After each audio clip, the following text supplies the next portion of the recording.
Tudo bom, gente? Eu sou o Álvaro, hoje é dia 28 de agosto de 2021 e eu vou trazer para vocês uma atualização dos dados da Covid-19 no Brasil. Para começar, vacinação. Essa semana, infelizmente, a gente não conseguiu manter o patamar da semana passada de mais de 13 milhões de doses, mas eu não vou reclamar muito, porque a gente conseguiu manter um patamar bastante alto. Foi a segunda semana que a gente mais vacinou até hoje contra a Covid-19, né? Foram 11.668.510 doses aplicadas. E o decrescimento, ele meio que está justificado. Foi aqui nas doses 1. Se a gente prestar atenção, olhar esse gráfico com cuidado, a gente vê que a inclinação da semana passada foi maior do que a inclinação dessa semana. Ou seja, e na dose 2 não aconteceu isso. A inclinação da semana passada e dessa semana está mais ou menos a mesma, o que indica que a gente teve menos novas primeiras doses, o que é justificado porque várias cidades, Porto Alegre, incluindo aí São Paulo também, várias cidades já chegaram no patamar de 18 anos ou mais.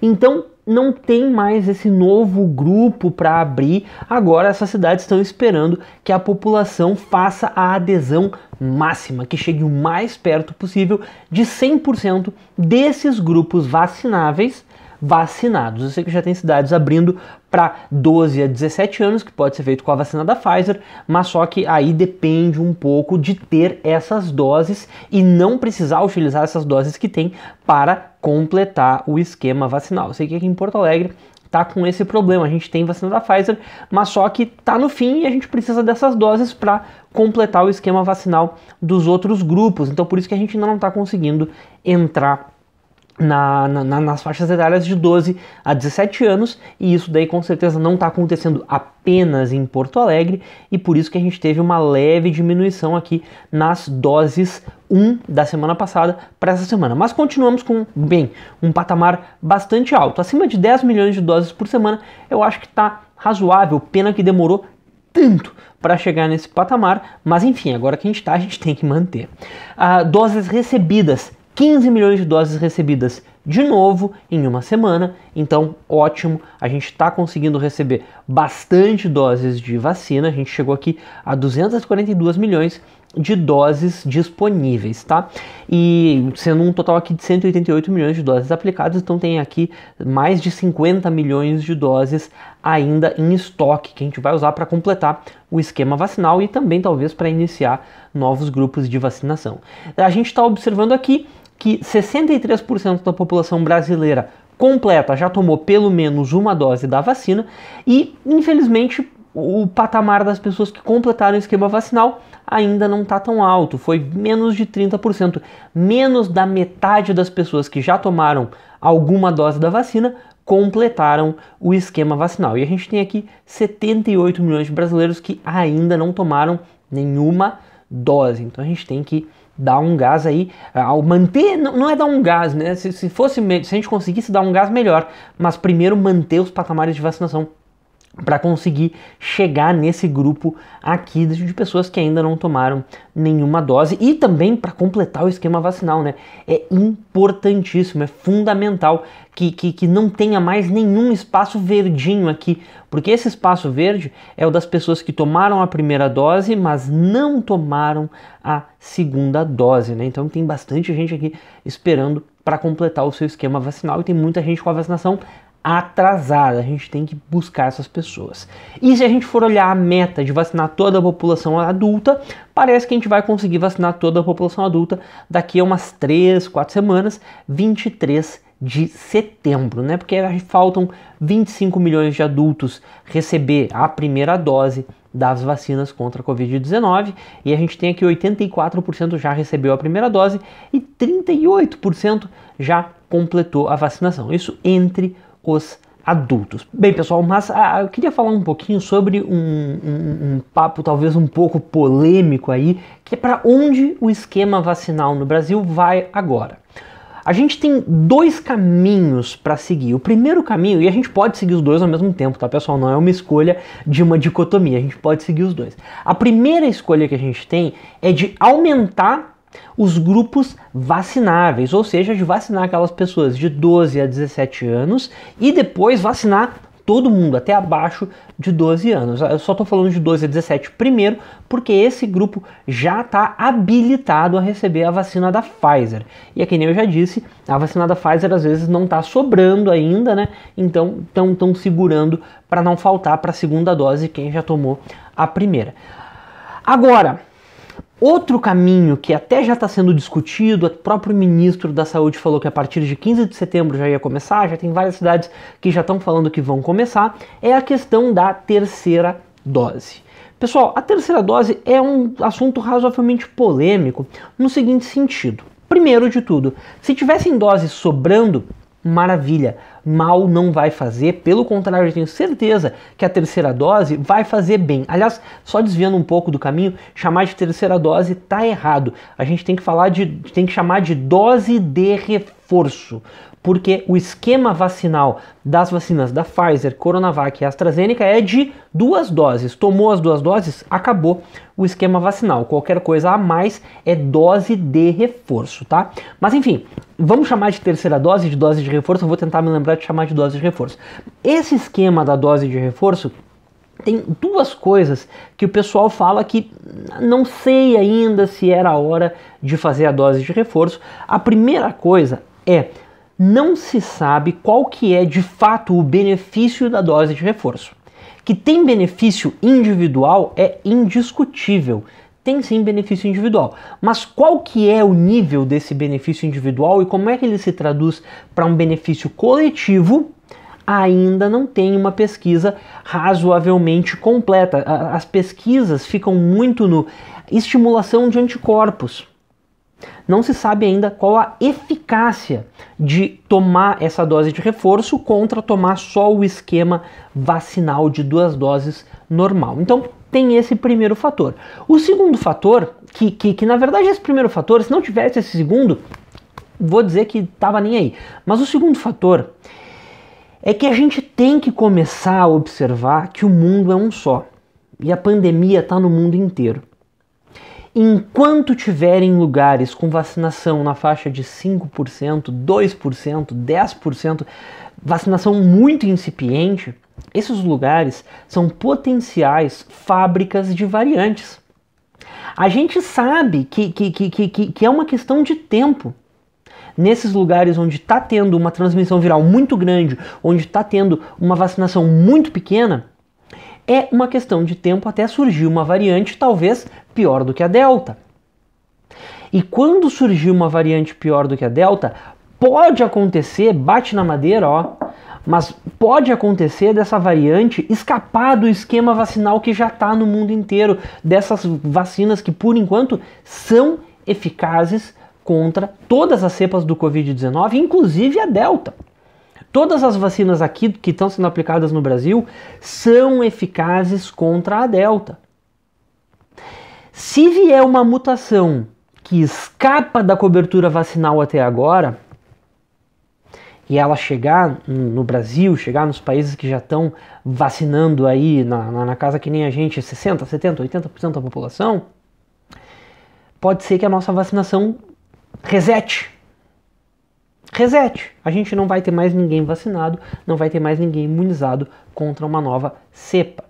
Pode acontecer. É uma questão de probabilidade. Existe uma chance pequena. É bem pequena a chance disso acontecer. Mas quando tem muita gente replicando o vírus, a gente vai somando chances pequenas e elas começam a virar uma chancezinha razoável. Então talvez fosse hora de existir uma força-tarefa conjunta dos países que têm dose de vacinas contra a Covid-19, e em vez dessas doses virarem doses de reforço, elas poderiam virar primeiras doses, segundas doses nesses países que até agora não conseguiram emplacar a sua vacinação. Enfim, não estou dizendo que a gente tem que fazer isso, não estou dizendo que a gente não tem que fazer isso, estou dizendo que é uma discussão e a gente tem que pensar, ver o que é melhor. Aliás, deixa aí nos comentários o que vocês acham em relação a essa terceira dose, essa dose de reforço. Será que a gente devia mandar ver na dose de reforço, pensar muito na gente, porque eu acho super válido, eu adoraria a minha família, né, minhas tias, minha mãe,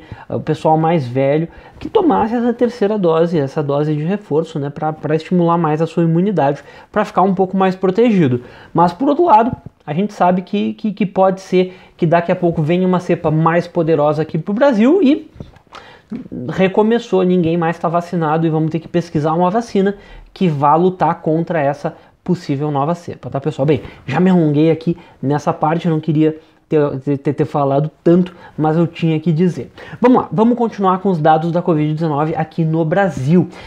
Essa semana a gente chegou a 20.703.906 casos confirmados e igualamos o recorde do 19 milhões, vamos dizer assim, que a gente passou 4 semanas na casa dos 19 milhões e agora a gente já passou 4 semanas na casa dos 20 milhões e olha, a gente chegou aqui em 20.703.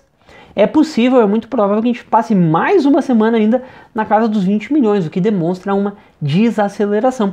E de fato olha pessoal, fazia 8 meses, mais até, que a gente não tinha uma semana com menos de 200 mil casos confirmados. Uma baita de uma notícia, muito bom que a gente está tendo desaceleração dos casos da Covid-19 aqui no Brasil. Se a gente olhar os dados diários e principalmente as médias semanais, a gente vê que essa semana a gente chegou aqui a 25.115 casos por dia de média, um decrescimento de 16% em relação à semana passada. Semana passada eu estava um pouco preocupado com essa estabilização no número de casos, essa semana já quebrou essa estabilização, já teve decrescimento, um decrescimento bastante considerável na faixa de 16%. Se a gente olhar aqui as taxas de contaminação, ela recuou um pouco, ela tinha chegado a 2,3 na semana passada, essa semana voltou para 2,2. Se essa taxa de contaminação se estabilizar mais ou menos nesse nível, vai ser uma ótima notícia. E se a gente olhar as médias históricas do último 1 ano e pouco, a gente vê que a gente está chegando num patamar mais baixo. Olha só, a gente chegou a 77 mil casos por dia em 2 oportunidades, aqui no dia 27 de março e no dia 23 de junho. Foram os 2 dias que a média móvel de casos confirmados foi mais alta no Brasil da pandemia até agora. E agora a gente já baixou, dividiu por 3. Olha só, 77 mil dividido por 3 é mais do que 25 mil. Então a gente já teve uma redução considerável do auge dessa segunda onda e já está bem mais baixo, está num patamar muito mais baixo.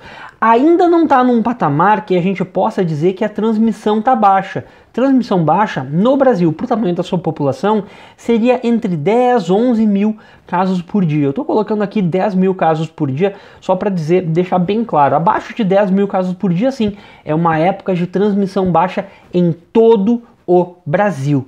Até 30 mil casos por dia eu chamaria de uma taxa de transmissão média. E a gente estava há muito tempo longe dessa taxa de transmissão média. A gente estava aqui na taxa de transmissão alta ou até no risco de colapso generalizado do sistema de saúde do Brasil desde aqui de dezembro do ano passado.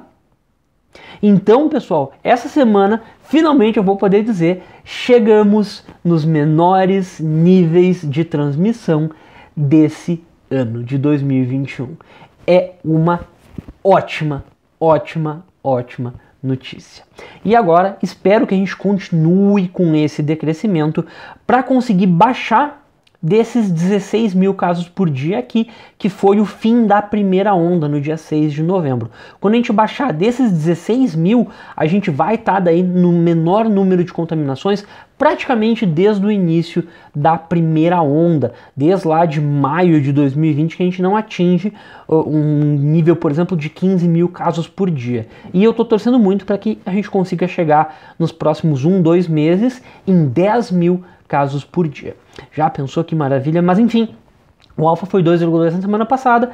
Se mantiver alfa 2,2, a previsão é que a média continue caindo. Vá aqui para a faixa de 23 mil casos por dia na semana que vem e, que nem eu disse, chegue a 20.864.000, fique mais uma semaninha na faixa dos 20 milhões. E se eu me surpreender positivamente, né, se essa projeção estiver errando para mais, existe a chance de passar mais uma semana ainda na casa dos 20 milhões. Vamos ver.